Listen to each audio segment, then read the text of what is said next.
Hi friends, വിഷ്ണുശാലിനിയുടെ പുതിയ എപ്പിസോഡിലെ ഭാമ ഇങ്ങനെ പുറത്തേക്ക് നോക്കി ഒറ്റ നിൽപ്പാണ്. ആരെയോ വെയിറ്റ് ചെയ്യണേ. ഇത് രാഘവനാർക്ക് മനസ്സിലാവുന്നുണ്ട്. അങ്ങനെ അല്പസമയം കഴിയുമ്പോ പിള്ളച്ചേട്ടന് എന്തൊക്കെയോ സാധനങ്ങളായിട്ട് വരികയാണ്.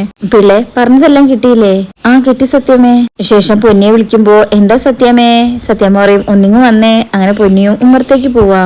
എന്നിട്ട് ഭാമ പറയും ഇതൊക്കെ അകത്തേക്ക് വാങ്ങിച്ചു വെച്ചേ. അങ്ങനെ പിള്ളച്ചേട്ടൻ പറയും ഇതൊക്കെ പച്ചക്കറികളാ, മറ്റേ ഷോപ്പറിലുള്ളത് വീട്ടു സാധനങ്ങളാ. കർപ്പൂരവും ചന്ദനത്തിരിയും ഒക്കെ ഇതിനകത്താ വെച്ചിരിക്കുന്നത്.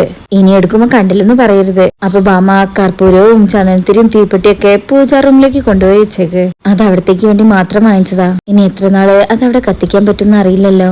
ഇവിടെ ഉള്ളത് വരെ ഒന്നിനും ഒരു മുടക്കവും വരുത്തണ്ട. ആ ഒരു പുണ്യെങ്കിലും ഉണ്ടാവട്ടെ. ചെല്ല്. ശേഷം പൊന്നി അതുമായിട്ട് പോകും. പിള്ളച്ചേട്ടൻ കുറച്ച് പൈസ എടുത്ത് കൊടുക്ക.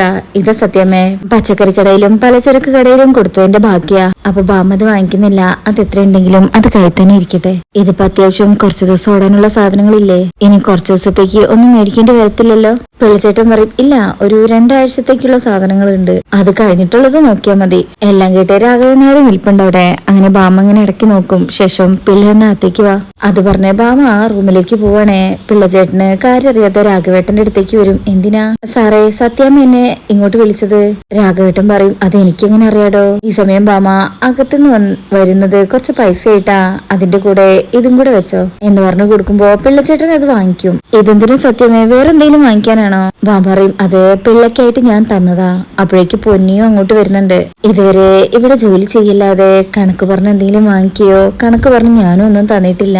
വർഷങ്ങളായി ഞാൻ എന്ത് തരുന്നോ അത് വാങ്ങിച്ച് മിണ്ടാതെ പോകുന്ന രമണൻ പിള്ളയെ മാത്രമേ ഞാൻ ഇന്നുവരെ കണ്ടിട്ടുള്ളൂ. ഇതിപ്പോ ഇതുവരെ ഇവിടെ നിന്നതിന്റെ ശമ്പളമായിട്ടൊന്നും കരുതണ്ട. ഇത്രയും നാളത്തെ സേവനത്തിന് ഇതൊന്നും പോരെന്ന് എനിക്കറിയാം. എങ്കിലും നാളെ ചിലപ്പോ എന്റെ ബുദ്ധിമുട്ട് കൊണ്ട് എനിക്കൊന്നും തരാനും കഴിഞ്ഞെന്ന് വരില്ല. അതുകൊണ്ടാ ഇതിപ്പോ തരുന്നത്. പിന്നെ മുഖത്ത് നോക്കാതെ ഭാമ പറയും പിള്ള ഈ നാളെ മുതൽ വരണ്ട. ഇത് കേൾക്കുമ്പോ പിള്ളച്ചേട്ടനും പൊന്നിയും രാഘവേട്ടനും ഞെട്ടിപ്പോകും. വരണ്ടെന്നോ? അതെന്താ സത്യമേ അങ്ങനെ പറയുന്നത്?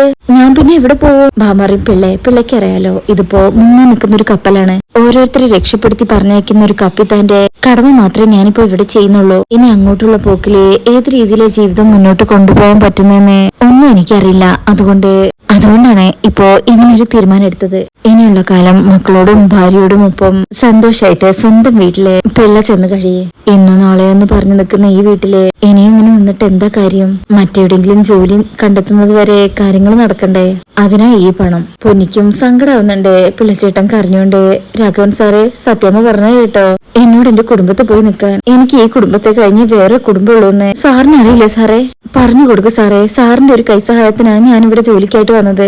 ആ സഹായം എന്റെ മരണം വരെ ഞാൻ ചെയ്യും. അതിന് പ്രതിഫലവും ഭക്ഷണവും ഒന്നും വേണ്ട. എങ്കിലും ഞാൻ ചെയ്യും. കാരണം അതൊന്നും ആഗ്രഹിച്ചിട്ടല്ല ഞാൻ ഇവിടെ നിന്നതും നേല് പോലെ നടന്നിട്ടുള്ളതും. അതുകൊണ്ട് ഈ പണം ഇവിടെ തന്നെ ഇരിക്കട്ടെ. സത്യമേ എന്ന് വിളിച്ച് സത്യഭാമയ്ക്ക് നേരെ നീട്ടുമ്പോ ഭാമ മുഖം തിരിക്കും. അത് വാങ്ങിക്കില്ല. പിള്ള അതവിടെ ടേബിളിൽ വെക്കും. പിന്നെ സത്യാമ്മ എന്നോട് കുടുംബത്തിന്റെ കാര്യം പറഞ്ഞല്ലോ. ഈ വീടും വീട്ടുകാരും ഉള്ളതുകൊണ്ട് മാത്രാ എനിക്ക് ആ കുടുംബവും കുടുംബത്തിലുള്ളവരെല്ലാം ഉണ്ടായത്. അവര് നല്ല രീതിയിൽ ഭക്ഷണം കഴിച്ചു തുടങ്ങിയത്, നല്ല വസ്ത്രങ്ങൾ ഇട്ടത്, അവിടെ വരുന്ന ഓരോ കാര്യവും അന്തസ്സായി നിന്ന് ചെയ്യാൻ പറ്റിയതും, എന്റെ പെൺമക്കളുടെ വിവാഹം നടത്തിയതും എല്ലാം ഈ വീടും വീട്ടുകാരും ഉള്ളതുകൊണ്ട് മാത്രമാ. സത്യാമ്മയുടെ കയ്യിൽ നിന്ന് കിട്ടിയതുകൊണ്ട് മാത്രമാ എന്റെ എല്ലാ കാര്യങ്ങളും നടന്നിട്ടുള്ളത്. അതുകൊണ്ട് ഞാൻ ഒരിടത്തേക്കും പോവില്ല. ദയവ് ചെയ്തെന്നെ പോവാൻ നിർബന്ധിക്കരുത് എന്ന് പറഞ്ഞ് കരഞ്ഞുകൊണ്ട് കൈ കൂപ്പാണ്. രാഘവൻ സാറേ, സാർ എന്നോട് പോവാൻ പറഞ്ഞേക്കല്ലേ. പോവാൻ പറഞ്ഞ ഈ രമണൻ പിള്ള തകർന്നു പോവും എന്ന് പറഞ്ഞ് കരഞ്ഞുകൊണ്ട് രാഘവേട്ടന്റെ കാലിൽ വീഴാണ്. അല്ല, പോവാൻ പറഞ്ഞ ഞാൻ എവിടേക്ക് പോവാനാ? എവിടെ പോന്നു അവിടെ ഞാനും വരും. അല്ലാതെ എനിക്ക് മാത്രം രക്ഷപ്പെടാനുള്ള വഴി അതൊരിക്കലും ഞാൻ തെരഞ്ഞെടുക്കില്ല. ഈ വീട് വെച്ച സമയം മുതലേ ഞാൻ ഇവിടെ നിൽക്കുന്നതാ. ഇനി എന്നെ ഭാരമാവുന്നുണ്ടെങ്കിലേ സാർ നേരെ ചെന്ന് നടന്നു തുടങ്ങിക്കോട്ടെ. ഒന്ന് ഓടി തുടങ്ങട്ടെ, എന്നിട്ട് ഞാൻ പൊക്കോളാം. ഇങ്ങനെയൊക്കെ കരഞ്ഞു പറയുന്ന കേൾക്കുമ്പോ ഭാമയുടെയും കണ്ണ് നിറയുന്നുണ്ട്. രാഘവേട്ടന്റെയും കണ്ണ് നിറഞ്ഞ് പിള്ളയുടെ ഷോൾഡറിൽ കൈവയ്ക്കും. പതിയെ എഴുന്നേറ്റിട്ട് പറയും എടോ പിള്ളേ മതിയിടോ. താൻ ഇവിടെ നിന്ന് ഇങ്ങനെയൊക്കെ പറഞ്ഞു പോയാലേ എന്റെ ചങ്കു പൊട്ടിപ്പോയിടോ. താൻ പോവണ്ട. താൻ മാത്രല്ല ഈ വീട്ടിലുള്ള ആരും എവിടേക്കും പോകണ്ട.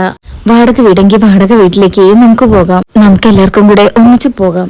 എന്നിട്ടുള്ളത് കൊണ്ട് അതിപ്പോ കഞ്ഞിയും ചമ്മന്തിയാണെങ്കിലും അതും കഴിച്ചു കിടക്കാടോ. ശേഷം പൊന്നിയുടെ അടുത്തേക്ക് ചെല്ലും. എന്താടി ഇനി നിനക്ക് വല്ലതും പറയാനുണ്ടോ? പൊന്നി കരയാ. ആ കള്ളക്കളവന്റെ കഴിഞ്ഞു. അയാൾ എന്നെ വിട്ടു പോകത്തില്ല എന്നൊക്കെ എനിക്ക് നന്നായിട്ട് അറിയാം. കാരണം ഈ വീടും വീട്ടുകാരെയും വിട്ട് ഇയാൾക്കൊരു ലോകമില്ല. ഭാര്യയും മക്കളെയും കാണാൻ പോയാലും കൂടിയ 2 ദിവസം, മൂന്നാം ദിവസം കാലത്തെ ഇവിടുത്തെ മുറ്റത്തുണ്ടാകും. അങ്ങനെയുള്ള ഇയാളൊക്കെ എവിടെ പോവാനാ? അപ്പൊ പൊന്നി പറയും, സാറേ ഞാനെന്നും നിങ്ങളെ കൂടെ തന്നെ ഉണ്ടാകും. ഒന്നും പ്രതീക്ഷിച്ചിട്ടല്ല. പിള്ളച്ചേട്ടൻ പറഞ്ഞതുപോലെ എനിക്ക് നിങ്ങളായിട്ട് പോകാൻ പറ്റുമോ? അത് കേൾക്കുമ്പോ രാഘവേട്ടൻ പതിയെ ചിരിച്ചിട്ട്, ഭാമേ കേട്ടില്ലേ, ഇവരാരും ഈ സങ്കടക്കടലിന് രക്ഷപ്പെട്ടു പോകുന്നില്ലെന്നാ പറയുന്നത്. അപ്പൊ പിന്നെ കണ്ണീരും കയ്യുമായിട്ട് നമുക്ക് യാത്ര അങ്ങ് തുടരാം. വലിയൊരു പടിയിറക്കം മുന്നിൽ കണ്ടുകൊണ്ട് തന്നെ. നഷ്ടപ്പെട്ടിട്ടോ എല്ലാം. ദാ ഇതുപോലെ ചങ്ക് തന്നെ കൂടെ നിൽക്കാൻ ഇതുപോലുള്ളവരുണ്ടാവുമ്പോ നമ്മൾ എന്തിനാ ഭാമയെ ഭയക്കുന്നത്? വരുന്നതൊക്കെ വരുന്നത് പോലെ വരട്ടെ, നമുക്കതൊക്കെ സ്നേഹം കൊണ്ട് നേരിടാടോ. ഇനി ഇവിടെ നിന്നാ ഞാൻ കരഞ്ഞു പോവും, ഞാനിനി കിടക്കട്ടെ എന്ന് പറഞ്ഞുകൊണ്ട്, പിള്ളെ ഒന്ന് പിടിക്കടോ. പിള്ളച്ചേട്ടൻ വടിയെടുക്കാൻ നിൽക്കുമ്പോ, ഒന്നും വേണ്ടടോ, താൻ ഇല്ലേടോ എന്റെ അടുത്ത് എന്ന് പറഞ്ഞ പിള്ളച്ചേട്ടൻ ഇങ്ങനെ ചേർത്ത് പിടിക്കുക. ഇനി ഞാൻ കിടന്നു കഴിയുമ്പോ താൻ എന്നെ ഒന്ന് വിളിച്ച് ഉറപ്പ് വരുത്തണടോ, ശ്വാസം ഉണ്ടോന്ന്. സമയം ദോഷമായതുകൊണ്ട് ചെറിയൊരു പേടിയുണ്ടേ.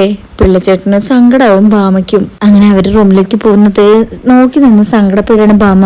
പിള്ള പറയുന്നുണ്ട്, നോക്കി രാഘവൻ സാറേ, എടോ എന്നെ താങ്ങി നിർത്താൻ താനുണ്ടാവുമ്പോ പിന്നെ എന്തിനാടോ? അങ്ങനെ ഓരോന്ന് പറഞ്ഞ് പിള്ളയെ പിടിച്ചുകൊണ്ട് അകത്തേക്ക് പോയി കഴിഞ്ഞാൽ ഭാമ ആ വാക്കിംഗ് സ്റ്റിക്ക് എടുത്ത് ഇങ്ങനെ നോക്കും. അതും പിടിച്ച് ഭാമ അവിടെ ഇങ്ങനെ ഇരിക്കുക. അതിനുശേഷം പിന്നീട് കാണിക്കുന്നത് ശാലിനിയുടെ ഓഫീസിലാണ്. ശാലിനി ഫയലുകൾ നോക്കിക്കൊണ്ട് നിൽക്കുമ്പോ പല്ലവി അങ്ങോട്ട് വരും.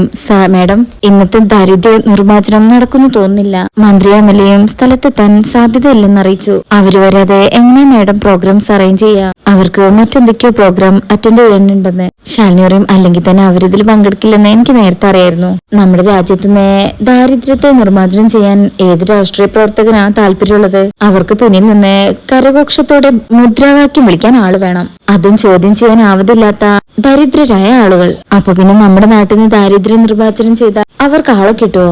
ഇല്ല. അനുക്കും അപ്പൊ പിന്നെ ഇന്ന് നേരത്തെ ഇറങ്ങുന്നുണ്ടോ? ശാലിനി പറയും, നേരത്തെ ഇറങ്ങണോ, എനിക്കൊരു വീട് നോക്കണം. വാടകയ്ക്കോ വിലക്കോ? ശാലിനി പറയും, വാടകയ്ക്ക് മതി. വലിയ വാടകയുള്ള വീടൊന്നും വേണ്ട, ഒരു മീഡിയം വാടക, അതിനുള്ള സൗകര്യങ്ങൾ മതി. അനുക്കും ആർക്കാ മാഡം? ശാലിനി പറയും, എനിക്ക് മാറാനാ. നല്ല വൃത്തിയും വെടുപ്പൊക്കെ ഉണ്ടാവണം. മഴ വന്നാൽ വെള്ളം നിൽക്കരുത്. പിന്നെ കുടിവെള്ളവും മുറ്റത്ത് നല്ല കിണറും കൂടെ ഉണ്ടെങ്കിൽ സൗകര്യവും. ഇതൊക്കെയാണ് ഡിമാൻഡ്സ്. അനുവിന്റെ പരിചയത്തിൽ എങ്ങനെ ഉണ്ടോ? അനു പറയും, നോക്കാം മാഡം. അങ്ങനെ അനു ഒരു വീടിനെ കുറിച്ച് പറയുമ്പോ ശാലിനി പറയും, വൈകിക്കേണ്ട, നമുക്ക് നാളെയോ മറ്റന്നാളോ പോയി കാണാം. പിന്നെ ചോദിക്കാൻ വിട്ടുപോയി, വിഷ്ണു സാറിന്റെ വീടിന്റെ കാര്യം അതെന്തായി? എന്തെങ്കിലും തീരുമാനമായോ? ശാലിനി പറയും, ഇത്രയും വലിയൊരു തുക അടയ്ക്കാൻ ആരെ കൊണ്ടാ പറ്റുക? വലിയ ചതിയല്ലേ നടന്നത്? അനുക്കും, അല്ല വിഷ്ണു സാർ ഇതിലൊന്നും ഇടപെട്ടില്ലായിരുന്നോ? ശാലിനി പറയും, വിഷ്ണുവേട്ടന്റെ അച്ഛന്റെ അനിയൻ തന്നെയാ ഇവരെ ഇതിൽ പെടുത്തിയത്. അച്ഛൻ എന്തൊക്കെയോ എതിർപ്പ് പറഞ്ഞെങ്കിലും സത്യാമ്മ അതൊന്നും കാര്യാക്കില്ല. വിഷ്ണുവേട്ടനോട് പോലും ഒന്നും ആലോചിക്കാതെയാ വീടും പറമ്പും സർക്കാരിലേക്ക് പണയം വെച്ചത്. ഒപ്പിടാനുള്ള പേപ്പേഴ്സ് ആയിട്ട് വന്നപ്പോഴാ കാര്യങ്ങളുടെ ഗൗരവം വിഷ്ണുവേട്ടന് മനസ്സിലായത്. പക്ഷെ അപ്പോഴേക്ക് കാര്യങ്ങളെല്ലാം കൈവിട്ടു പോയിട്ടുണ്ടായിരുന്നു. അനുക്കും വിഷ്ണു സാറിന് ജോലിയൊന്നും ആയില്ലായിരുന്നോ? അതോ നേരത്തെ ഉണ്ടായിരുന്ന ജോലിന്ന് ഇപ്പൊ മാറിയതാണോ? ശാലിനിക്കും, അതെന്താനു അങ്ങനെ ചോദിച്ചത്?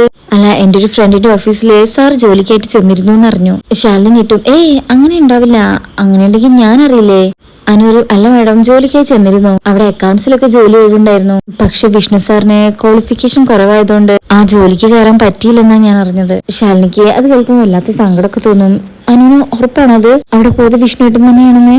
അതെ മാഡം, ആ ഓഫീസിലെ റിസപ്ഷനിസ്റ്റ് എന്റെ ഒരു നൈബറാ. മാഡത്തിനെയും വിഷ്ണു സാറിനെയൊക്കെ അവർക്ക് നന്നായിട്ട് അറിയാം. അവൾക്ക് എന്തായാലും തെറ്റുപറ്റില്ല. അവൾ വിളിച്ചപ്പോ മുതലേ ഞാൻ ഇക്കാര്യം മാഡത്തിനോട് ചോദിക്കണം എന്ന് വെച്ചിരിക്കായിരുന്നു. ശാലിനി പറയും, എന്തായാലും ചോദിക്കാം വിഷ്ണുവേട്ടനോട്. എനിക്കിപ്പോ എന്തായാലും 1-2 സ്ഥലത്ത് പോകാനുണ്ട്. ദാരിദ്ര്യ നിർമ്മാർജ്ജനക്കാരെന്തായാലും മന്ത്രിയില്ലാത്ത ചർച്ചയ്ക്ക് ഇരിക്കില്ലല്ലോ എന്ന് പറഞ്ഞ വിഷ്ണു അങ്ങനെ ചെയ്തതിന്റെ ഒരു സങ്കടവും പിന്നെ അക്കാര്യത്തെ കുറിച്ച് സംസാരിക്കാനും താല്പര്യമില്ലാതെ ശാലിനി വേഗം അവിടുന്ന് പോവും. അനുങ്ങനെ നോക്കി നിൽക്കുക. അതിനുശേഷം പിന്നീട് കാണിക്കുന്നത് സത്യാമ്മയുടെ വീട്ടിലെ ഭാമ ഇങ്ങനെ പൂജാ റൂമിൽ പോയി നോക്കും. എന്നിട്ട്, പൊന്നി, പിള്ള കൊണ്ടുവന്ന കർപ്പൂരവും ചന്ദനത്തിരിയും തീപ്പെട്ടിയൊക്കെ ഇങ്ങെടുത്തേ എന്ന് വിളിച്ചു പറയുമ്പോ, ദാ വരുന്നു എന്ന് പറഞ്ഞ് പൊന്നി അതൊക്കെ എടുത്ത് ഭാമയുടെ അടുത്തേക്ക് വരും. ഭാമ അറിയും, ഈ പൊടിയൊക്കെ ഒന്ന് തുടച്ചു വെക്കാൻ അറിയില്ലേ? തുടയ്ക്കണം എന്ന് 3-4 ദിവസമായിട്ട് ആലോചിക്കുന്നു സത്യമ്മേ. വിട്ടുപോയതാ, ഇന്നെന്തായാലും ചെയ്തേക്കാം. ഭാമ അറിയും, നീ ഇത് തുടയ്ക്കേണ്ട സമയം ആലോചിക്കുമ്പോഴേക്കും എല്ലാം കൂടെ കെട്ടിപ്പെറുക്കി കൊണ്ടുപോകേണ്ട സമയമാവും എന്നിങ്ങനെ വീണ്ടും വിഷമിപ്പിക്കുന്ന രീതിയിൽ ഭാമ പറയാണ്, പൊക്കോ. അങ്ങനെ പൊന്നി സങ്കടത്തോടെ അവിടെ പോകും. അതിനുശേഷം ഭാമ ആ കർപ്പൂരവും ചന്ദനത്തിരി ഒക്കെ എടുക്കും. അങ്ങനെ ചന്ദനത്തിരി അവിടെ കത്തിച്ച് വെച്ച് കർപ്പൂരം കത്തിച്ചിങ്ങനെ ആരതി ഒഴിയും പോലെ ചെയ്യും. എന്നിട്ട് പറയും, ഈ കത്തി എരിയുന്നത് കർപ്പൂരല്ല, എന്റെ മനസ്സാണ്.